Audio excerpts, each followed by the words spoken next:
The Battle of Okahazama, 1560. Oda Nobunaga led roughly 2,500 men straight into the path of an army 10 times larger, commanded by Imagawa Yoshimoto, and ended the campaign in a matter of hours. The Imagawa army was not marching. It was resting, drinking, celebrating what it believed was an inevitable victory. And Nobunaga chose that exact moment to attack the enemy's command center head-on. By conventional military logic, this decision should never have existed. A minor warlord abandoning defensive positions, advancing into open ground, and striking a vastly superior force was not bold. It was irrational. And yet, the result rewrote the balance of power in central Japan. Why did Imagawa Yoshimoto, commanding one of the strongest armies of the Sengoku period, fail to react in time? Why did a single storm, a narrow valley, and a fractured moment inside a military camp matter more than numbers, armor, and reputation? And most unsettling of all, was this victory the product of strategic genius, or a gamble that survived only because the enemy collapsed at the worst possible second? Because Okahazama was not won by superior force. It was won by betting everything on a fragile assumption about how power behaves when it feels safe. This episode is not about a surprise attack. It is about a commander who deliberately designed a strategy that would fail instantly if even one variable shifted.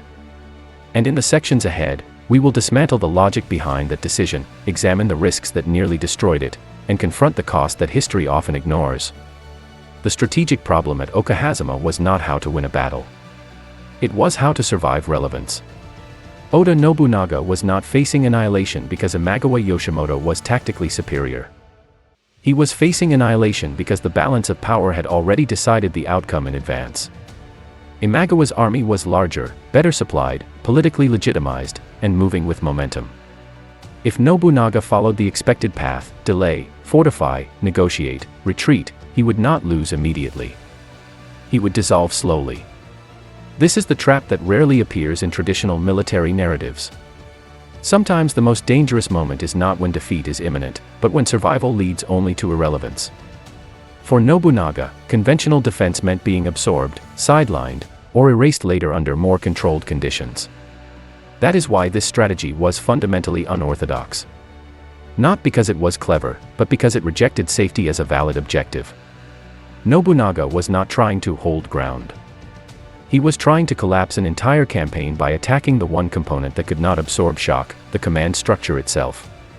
The real question, then, is not why he attacked. It is why he believed the Imagawa command would be psychologically and structurally unprepared for an attack that logic said would never come. And to understand that, we need to step back and examine the strategic landscape that made such a decision appear insane, and yet necessary. To understand why Okahazama was possible, we have to understand why it should not have been. In 1560, the strategic map of central Japan appeared stable. Imagawa Yoshimoto commanded a coalition force estimated at over 20,000 men. He controlled Suruga, Tatami, and Mikawa, 3 provinces tied together by logistics, political legitimacy, and momentum. His campaign toward Kyoto was not speculative. It was procedural. Each small domain in his path was expected to submit or be removed. Oda Nobunaga stood in the way with a fraction of that power. Owari was fragmented. Nobunaga's authority over his own retainers was still contested. His army was smaller, less prestigious, and operating under constant internal pressure. In purely material terms, this was not a contest. It was an absorption process. The objective mismatch is critical here. Imagawa's true goal was not to destroy Oda Nobunaga. It was to pass through Owari with minimal disruption and continue east toward Kyoto. Oda was a problem to be managed, not a threat to be feared. This asymmetry created the first structural vulnerability. When one side treats a campaign as existential and the other treats it as administrative, risk perception diverges. Imagawa needed stability. Nobunaga needed rupture. Now consider the constraints that framed both sides. Geography limited maneuver options.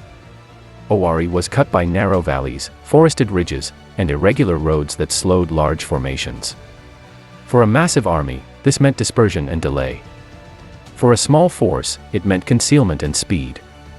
Time was also working unevenly. Every day that passed strengthened Imagawa's legitimacy and weakened Nobunaga's internal cohesion. Delay favored the invader. Politically, Imagawa carried prestige. His banner projected inevitability. Nobunaga carried uncertainty. His authority depended on perception, not force. And perception is fragile. This leads to the most important element of the strategic map, psychological posture. Imagawa's army was not deployed for combat.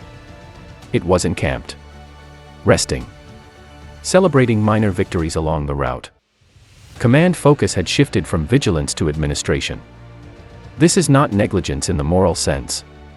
It is a predictable byproduct of overwhelming advantage. When a force believes defeat is statistically impossible, it reallocates attention. Security becomes routine. Signals are filtered. Warnings require stronger evidence to be believed. That was the blind spot. On the Oda side, the blind spot was inverted. Nobunaga's greatest risk was not detection. It was paralysis. His retainers understood the numbers. They understood the odds. They understood that an offensive move violated every instinct of survival. Which means the greatest friction inside the Oda camp was not logistical. It was psychological compliance. The strategic map at Okahazama was therefore not defined by troop movements. It was defined by mismatched assumptions. Imagawa assumed no one would attack. Nobunaga assumed survival required doing exactly that. Everything that followed emerged from this imbalance. And inside these constraints, geographic, political, psychological, a decision began to form that would openly reject the logic of safety. Every military culture carries an invisible rulebook. In Sengoku Japan, that rulebook was brutally pragmatic. When outnumbered, you did not seek battle. You fortified. You delayed. You conserved strength. You waited for weather, politics, or allies to change the equation. For a minor daimyo like Oda Nobunaga, the correct response to Imagawa's advance was clear. Hold defensible positions. Protect castles. Force the enemy to spend time and resources. Turn a fast campaign into a slow one. On paper, this doctrine made sense. Imagawa's army was large, but large armies bleed through delay. Extended supply lines create friction. Internal discipline weakens over time. A patient defender can survive long enough for the strategic environment to shift. But this doctrine relied on an assumption that did not apply at Okahazama. It assumed time was neutral. For Nobunaga, time was hostile. Every additional day reinforced the narrative that Imagawa's victory was inevitable. Every delay weakened Nobunaga's authority over his own retainers. In Sengoku Japan, loyalty was conditional. Men followed momentum, not sympathy. Defensive doctrine also assumed political space. That a weaker lord could afford to appear cautious without being perceived as weak. Nobunaga did not have that luxury. If he withdrew behind walls, he would signal submission in everything but name. Imagawa did not need to storm Owari. He could wait. Local elites would defect on their own. This is the core reason doctrine failed here. It optimized for survival of forces, not survival of legitimacy. There is another failure, less discussed. Doctrine assumed rational enemy behavior. Imagawa's command structure was built for campaigns, not ambushes. Security routines were designed to repel resistance, not anticipate irrational aggression. No doctrine prepares a large force for a smaller one that abandons preservation entirely. In fact, doctrine punishes such behavior. A commander who proposes a direct assault against a tenfold superior force is removed, not rewarded. The system is designed to eliminate this kind of thinking. Which creates a paradox. When doctrine filters out unreasonable options, it also blinds an army to the possibility that an enemy might choose them anyway.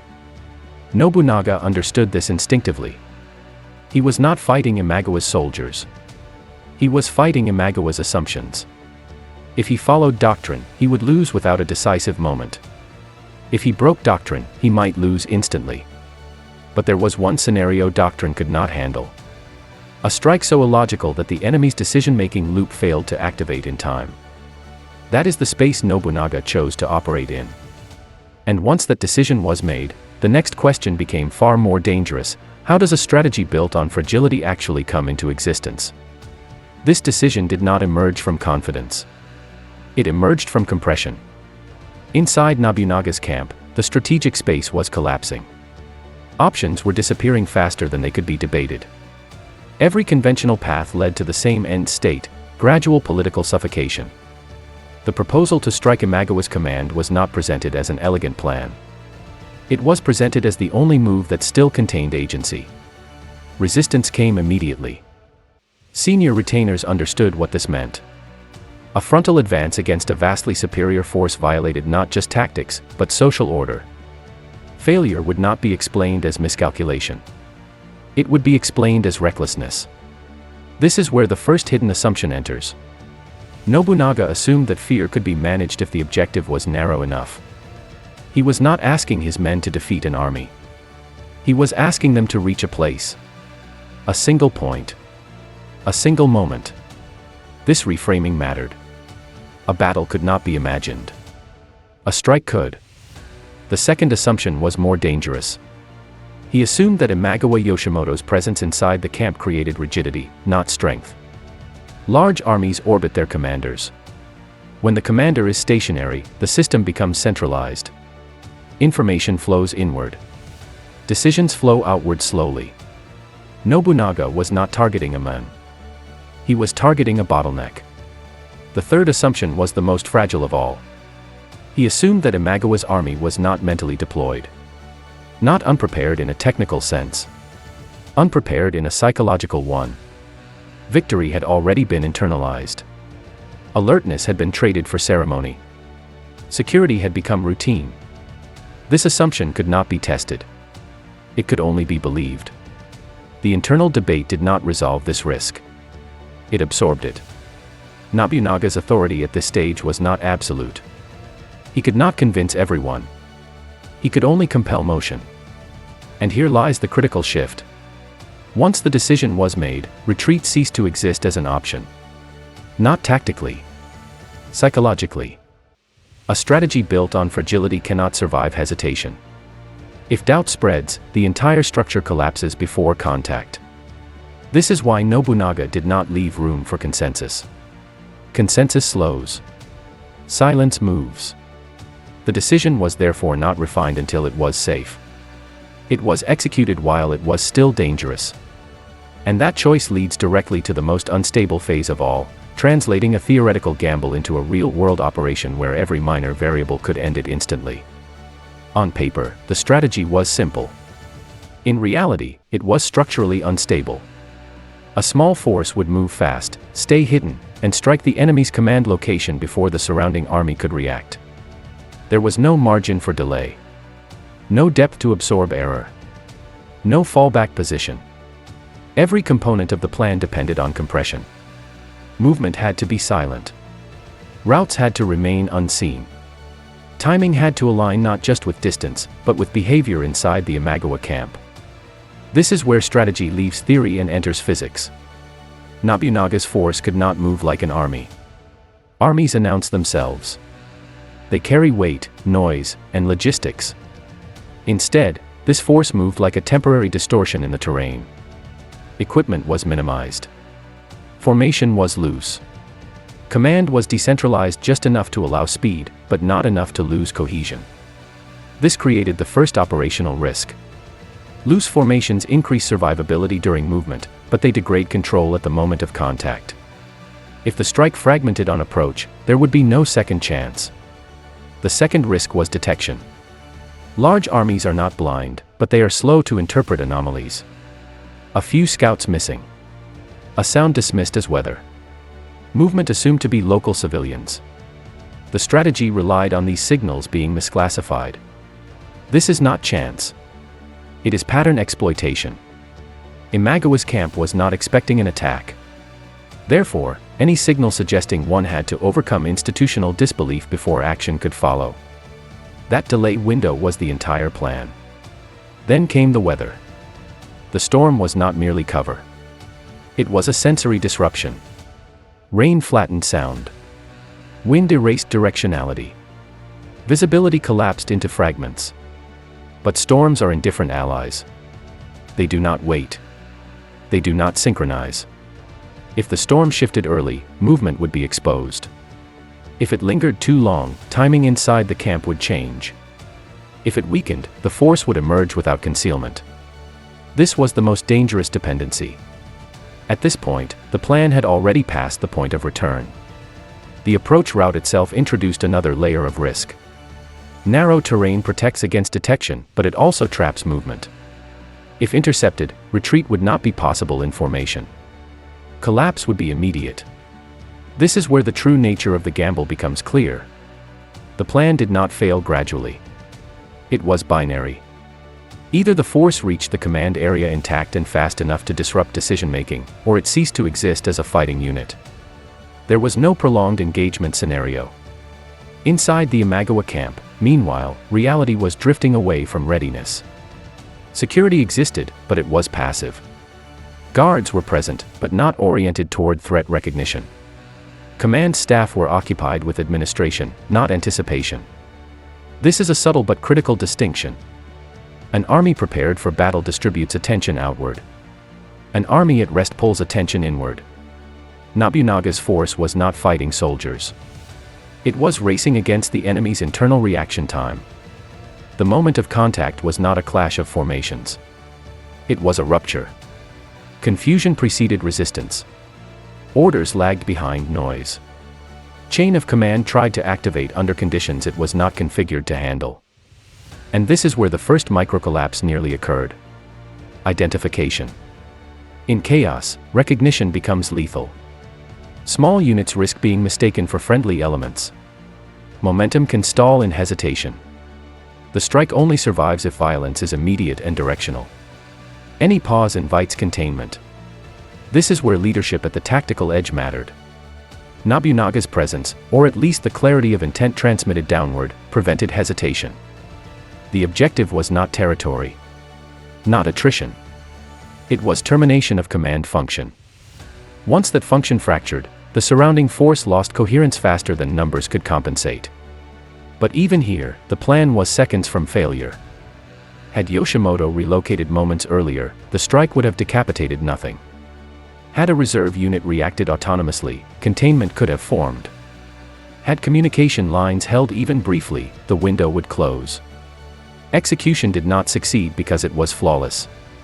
It succeeded because the enemy's system was structurally unable to recover fast enough from shock. And that brings us to the most revealing phase of the campaign. How did a vastly superior force receive these signals, and still respond in exactly the wrong way? Large armies do not fail because they lack strength. They fail because their decision-making systems are slow, filtered, and biased toward expectation.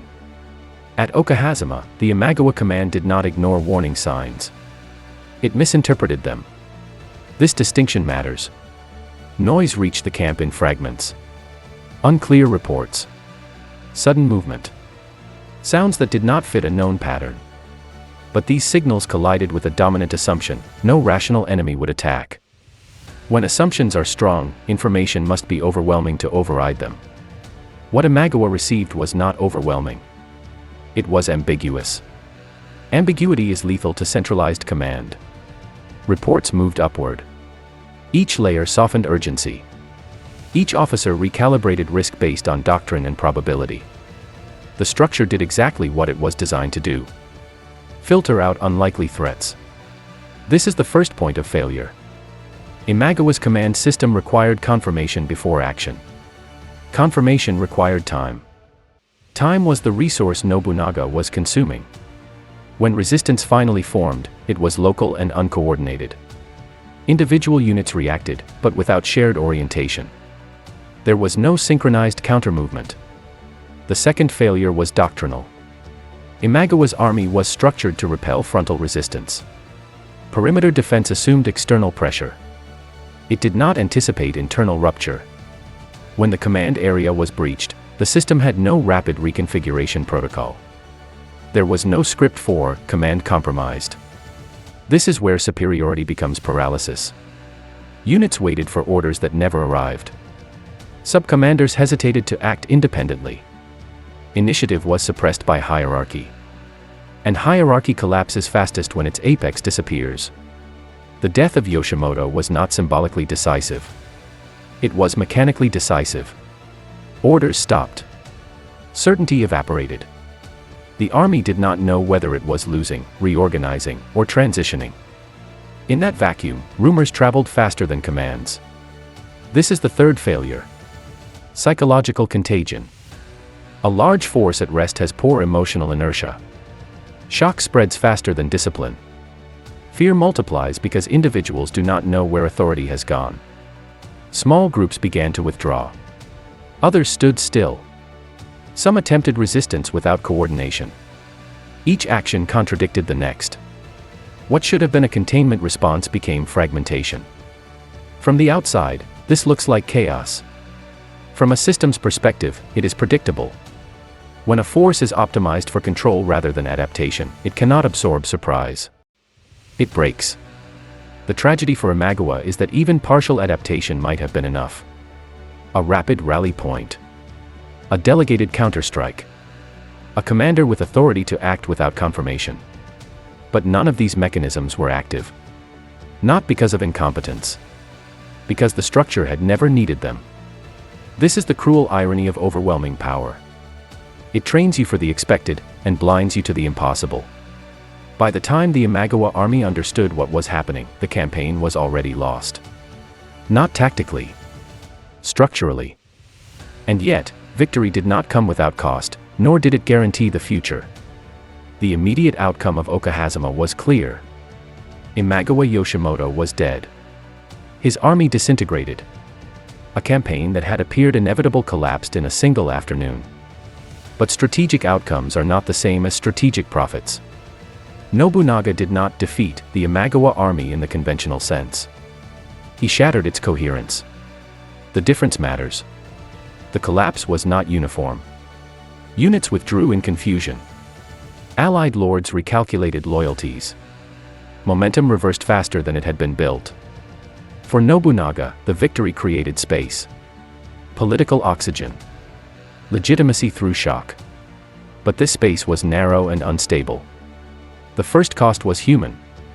This type of operation concentrates risk onto a small number of people. The strike force absorbed danger that would normally be distributed across an army.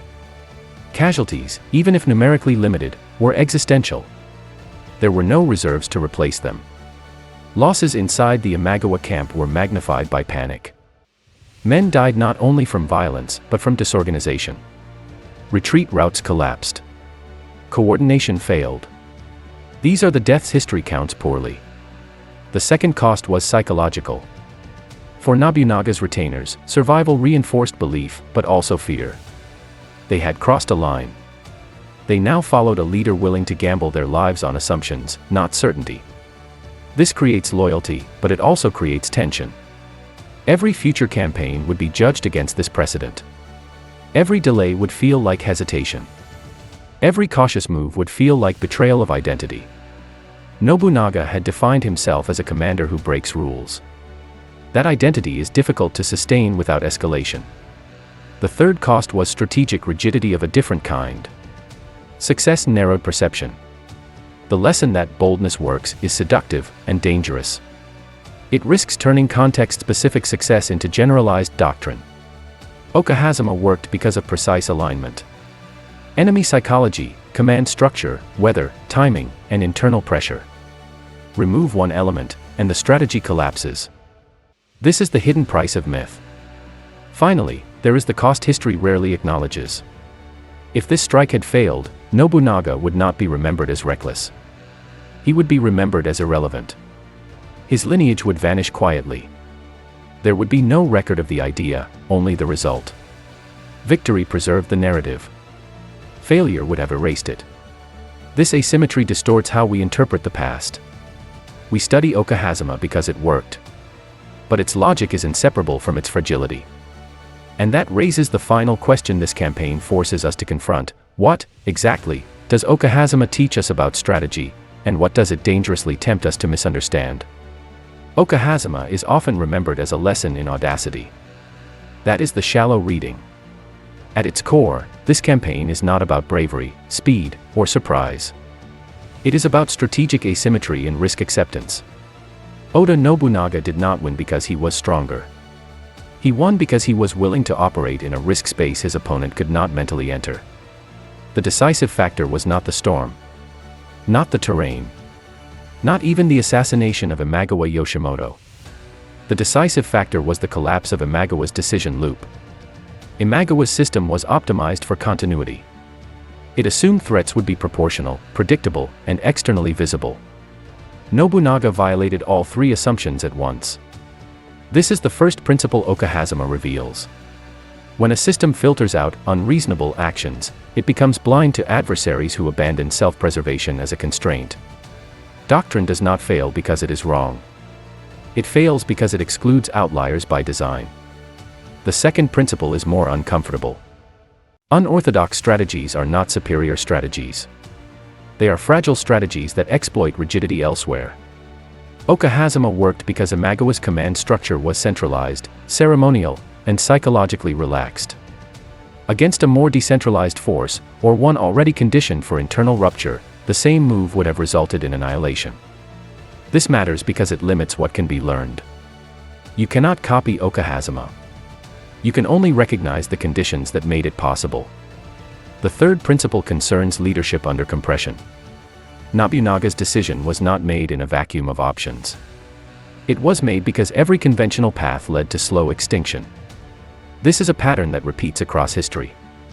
Unorthodox strategies often emerge not from creativity, but from strategic suffocation. When survival within the rules guarantees irrelevance, leaders either break the rules, or disappear quietly. This reframes the question of genius. Was Nobunaga a visionary? Or was he a commander forced into a narrow corridor where irrationality became the only rational move? The answer is not binary. Okahazama was not a miracle. It was a calculated intrusion into the enemy's cognitive blind spot. But here is the final, dangerous temptation. History rewards outcomes, not reasoning. Because this gamble succeeded, it becomes instructive. Because it succeeded, it gains narrative authority. Yet most strategies built on this level of fragility fail. They fail without record, without myth, without lesson. Okahazama survives because it worked once. That does not make it safe. It makes it rare. The true lesson is not be bold. It is this: understand which assumptions your enemy cannot afford to question, and decide whether you can afford to bet everything on breaking them. And that is why Okahazama still unsettles military thinkers centuries later. Not because it shows how to win, but because it shows how thin the line is between strategic brilliance and total erasure. Okahazama did not change history by force of arms. It changed history by revealing how power collapses when certainty replaces vigilance. A small force did not defeat a large one. A rigid system failed to survive a single, implausible shock. This is why the battle resists comfortable interpretation. It refuses to become doctrine. It refuses to scale. And perhaps that is its final warning. Some strategies exist only once. They work only under precise conditions. And they demand a price that history remembers only when the gamble succeeds. In the next unusual campaign, we will examine another decision that broke every rule of its era, and nearly destroyed the command that authorized it. Not because it was foolish, but because the system behind it could not see its own limits. If you are ready, we move on.